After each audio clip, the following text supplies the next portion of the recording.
Thank you, John. If I can invite the speakers up for a brief discussion. While they're coming up, actually we got a text question to me about the tap block. What I just use Marcaine, 0.5%, 15 mils each side. I do not use the liposomal product that's now available, which was the question which was asked.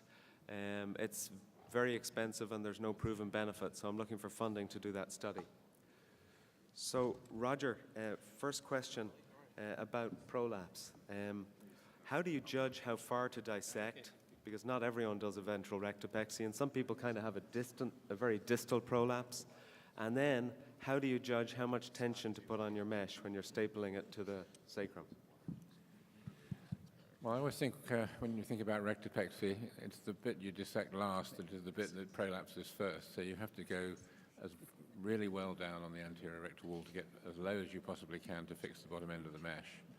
In terms of the top end, the tension on that is really on the Goldilocks principle of not too tight, not too loose, but just right. And just right is a difficult concept, I think, to see, but too tight is I think, wrong. That is likely to fail. So it just needs to see the pelvic floor move up a bit and then fix it, but not heave on it. To make sure there's no slippage, do you do a rectal to make sure it's?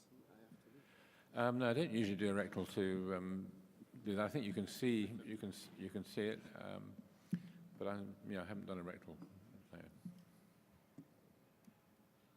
Question from the front. Hi, Gavin French from Newfoundland in Canada. I got two quick questions. The first one is a technical question.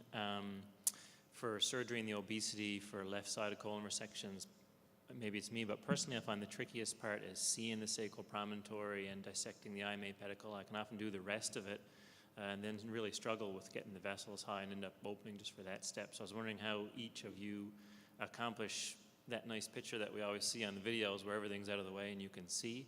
And the second quick question was how well you think the literature reflects the advantages of decreased adhesion-related small bowel obstruction admissions for people with open surgery versus laparoscopic surgery and ventral hernia complications down the road, because those two seem to be more latent, and how well that's reflected in the literature. Thank you.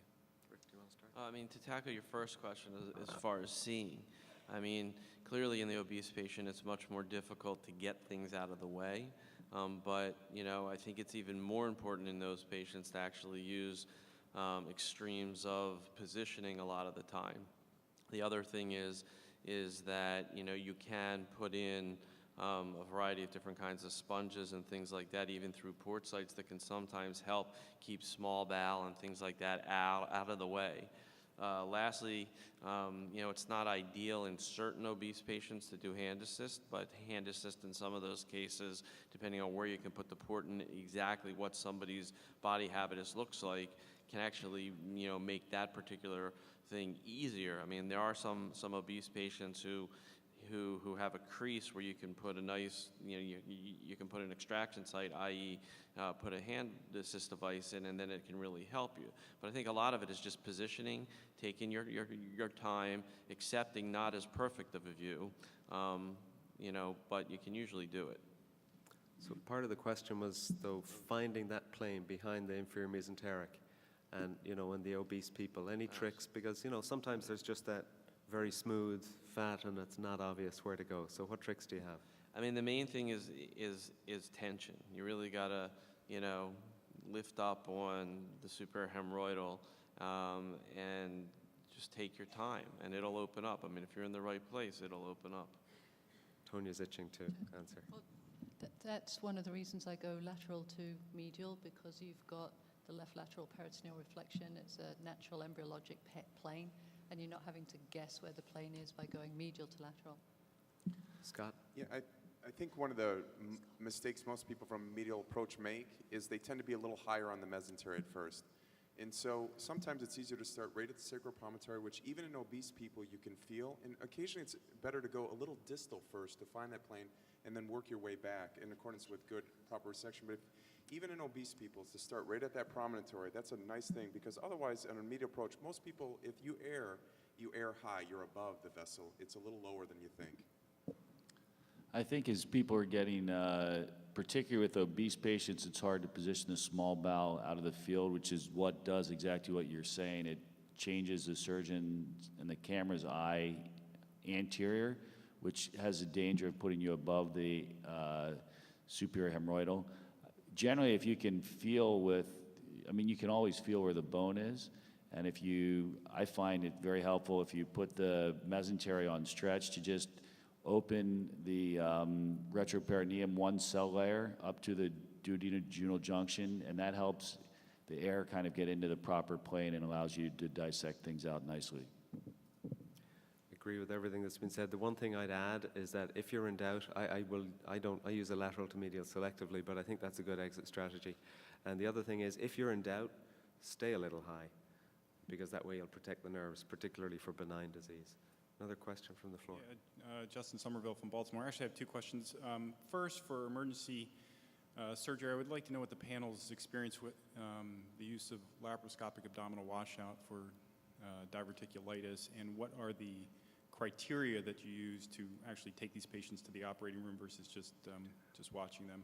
And then number two, as part of the paper for performance, what's better, keeping them an extra day or risking that readmission rate increase? You know, I've had some of the people tell me you got to do everything to make sure that you prevent people from coming back in, and I've, you know, sort of held people another half a day just to try and keep them, you know, to prevent that readmission rate from being, you know, Sure. higher. Let me very briefly comment on that and then hand it to Scott as he talked about emergencies. So it comes down to discharge criteria, and if your discharge criteria are right, and I'll be happy to talk to you about it afterwards, the people who go home early tend to be the patients who are less likely to be readmitted. As regards you don't want any, we're not yet not reimbursed for readmissions after our kind of surgery. So it's something that's probably coming very soon, but it's, you know, it's not an absolutely bad thing if it happens and the hospital does get reimbursed for it. But I think it's important to warn the patient first. As regards washout, maybe Scott wants to start, and it would be interesting to hear everyone's experience. That could be an entire half-hour talk in and of itself. But very briefly, with laparoscopic lavage, the take-home points are, number one, the early literature, the majority of it, the questions with it were did these people have to go to the operating room anyway?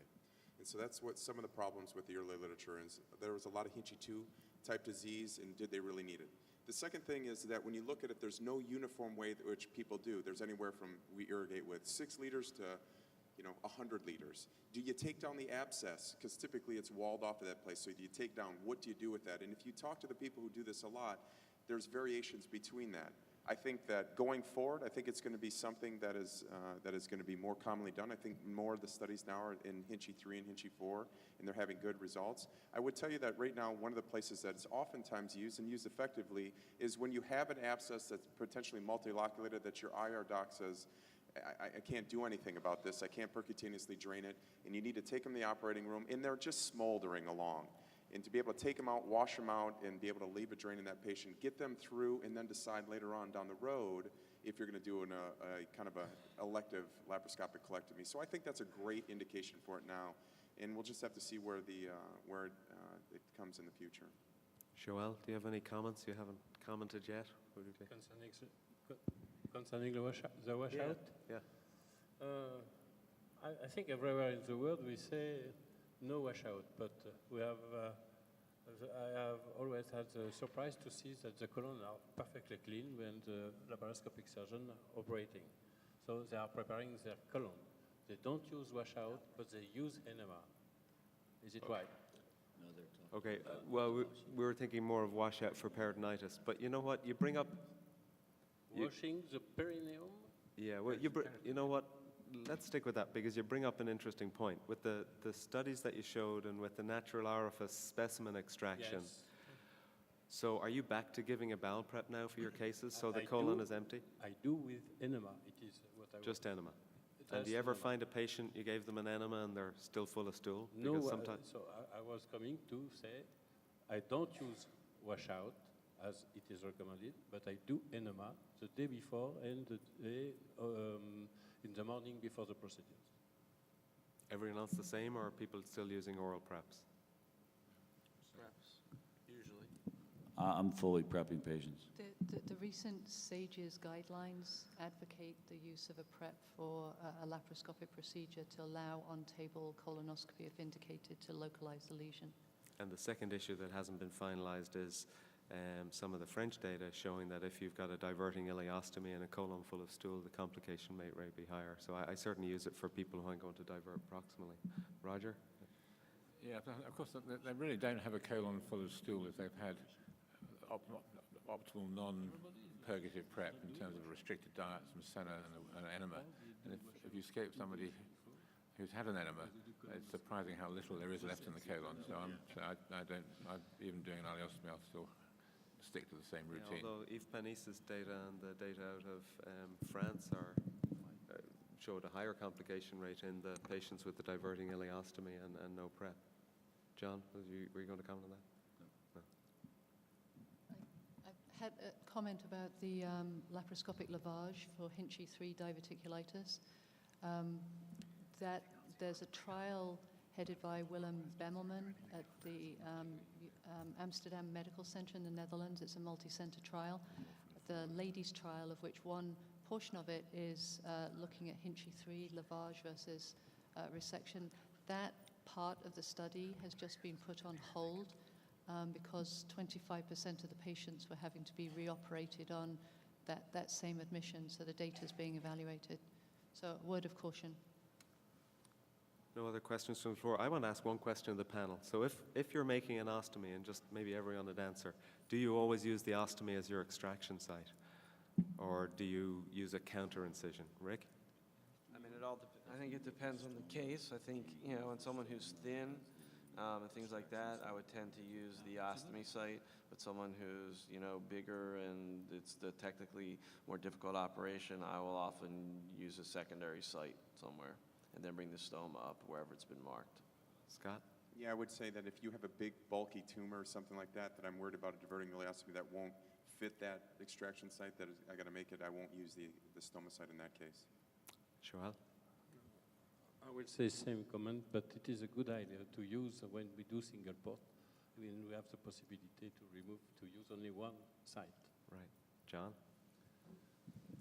I would echo what's been said. I mean, it's always nice to use the stoma site if you can get it out, but I would rather not have an extended width and length of my stoma and have the patient suffer from stoma problems so I can get a specimen out of that area. So if it's a bigger, bulkier lesion, rather than making a bigger stoma, a bigger extraction site and pulling a stoma out through there, I'll make a counter incision.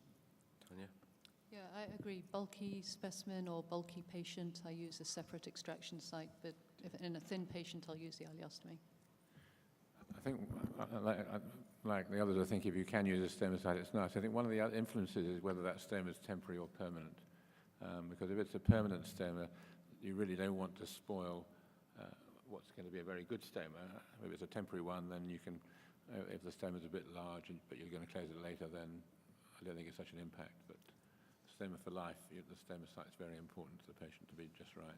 Yeah, I agree with Roger. I think the permanent stoma makes a big difference. And the others, I must say, I've been making a big keyhole incision, as big as it needs to be, pretty much. And then just close that, and you end up with your original little ostomy site, put a couple in Vicryl, and it's been working quite well.